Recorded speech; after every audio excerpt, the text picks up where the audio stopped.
Okay, this is Orlando Wilson, and what I want to talk about in this video is a question that pops up quite often in the close protection world. It's something that a lot of people that want to get into the close protection world and business ask about quite a bit. It's whether they need or whether you need military experience, police experience. I'll say there are benefits and there's negatives, but the general answer is no, you don't need it. There are big positives and big negatives. I would say more negatives than there are positives. I was in the British military years ago, 1 WFR, B Company, reconnaissance platoon, and I paid to get out. I PVR'd. Why? I had enough of dealing with idiots. I had enough of dealing with backstabbers. I had enough of the BS. I had enough of the BS, period. I always wanted to join the military, but for me, it was a big letdown. So I went into the commercial security world, which I wanted to do in the long run anyway. I just done it a lot quicker than I expected. What people don't realize about the military, and even though beyond the glamour and beyond the glitz and beyond the BS, the militaries are institutions. They're not that hard to get into compared to a lot of career paths. And if you stay in place, as long as you're a good enough boy, you kiss the right ass, you backstab the right people, you're in with the right cliques, then you'll get the courses, you'll get the promotions, and you'll move along. The military is a place where positions have to be filled. And as you gain experience, as you do the time, you will naturally, as long as you're not a complete idiot, will be put in those positions. So to me, people that's had long careers in the military doesn't say much to me. It just says, okay, you've been a good boy, kissed the right ass, and bimbled along. It's not telling me that you're a go-getter. The issue with, don't get me wrong, military experience is good. It gets a lot of people away from home. It gives them life experience. It gives you good experience, but to a point. Now, the issue is with a lot of people that's been in the military for too long, and I've come across this on multiple occasions, is they're brainwashed, they're institutionalized, they only think a specific way. They're not free thinkers, which you need to be in the close protection business.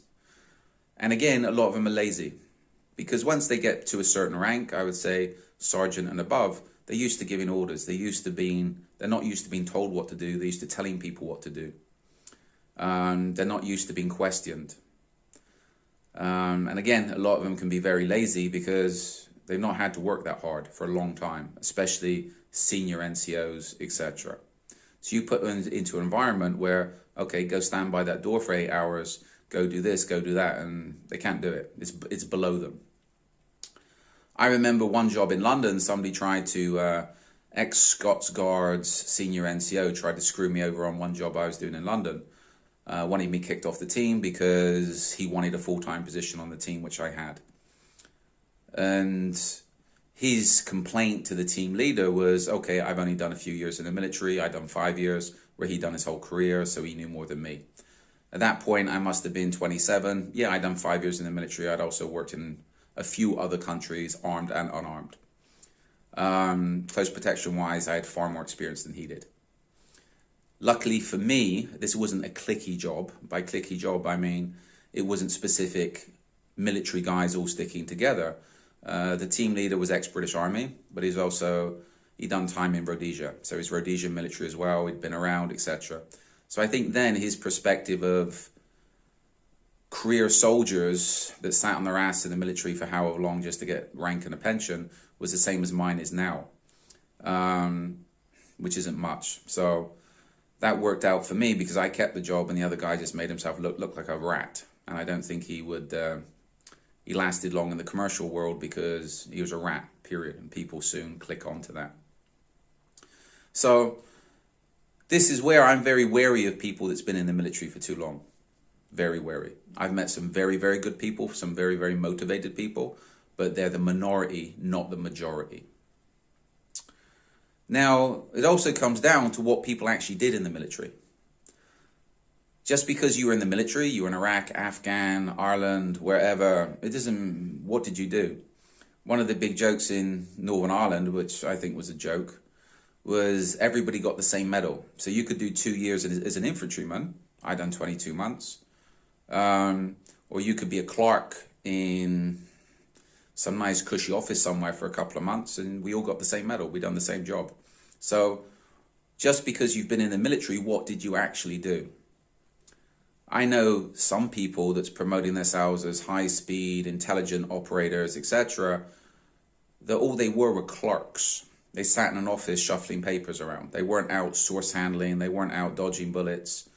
This is in Iraq and Afghan. I got total respect for the infantry guys, the frontline guys, girls, that were out and about doing stuff.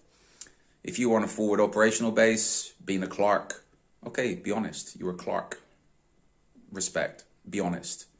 Because again, in the close protection business, it doesn't take much to ask a few questions. You can find out who people are and what they've done.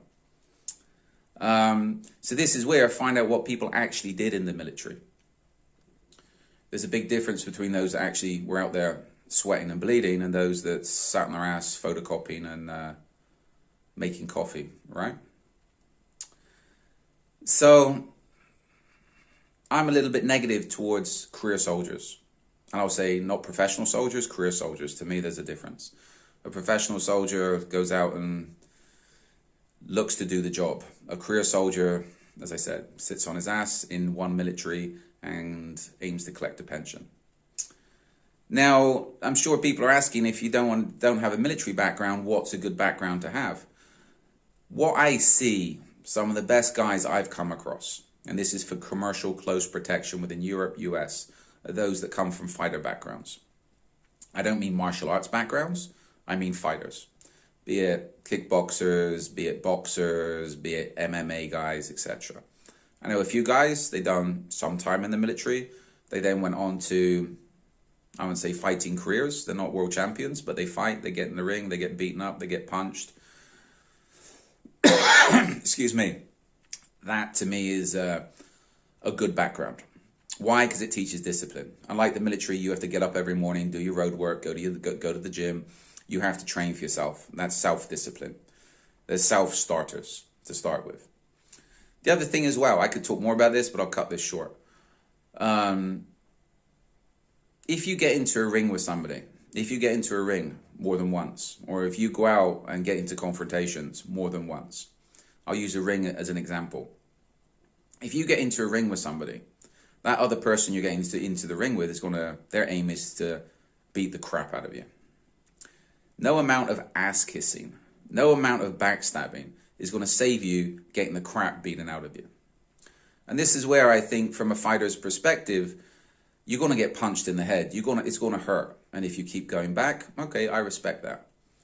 When it comes down to the crunch, the close protection business is about dealing with threats. It's about dealing with violence. It's about dealing with the risk.